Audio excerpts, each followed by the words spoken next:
নমস্কার, গল্পগুচ্ছ বাই সোমা চ্যানেলে আপনাদের স্বাগত। আজকের গল্প গোপাল ও রাজা কৃষ্ণচন্দ্র।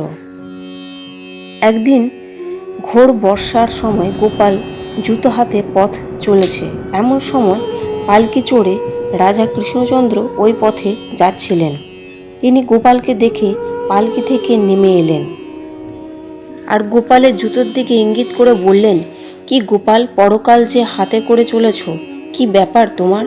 গোপাল বললে, আমি তো হাতে রেখেছি, আপনি যে খেয়ে বসে আছেন।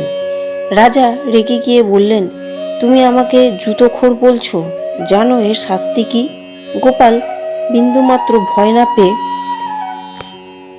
বললে, আগে না হুজুর, না বললে কি করে জানবো, তবু বলি। জোয়ান মানুষ আপনি, পালকি ছাড়া চলতে পারেন না, এতেও কি আপনি বলতে চান আপনি নিজের পরকাল খেয়ে বসেননি? আমি মিথ্যা বলেছি? মহারাজ এদিকটা চিন্তা করেননি। যখন ভুল বুঝতে পারলেন তখন না হেসে পারলেন না যে গোপাল ঠিক কথাই বলেছে। তো এই ছিল গোপাল ভাঁড়ের আরও একটি মজাদার গল্প। গল্পটি ভালো লেগে থাকলে একটি লাইক ও সাবস্ক্রাইব করতে ভুলবেন না। ধন্যবাদ।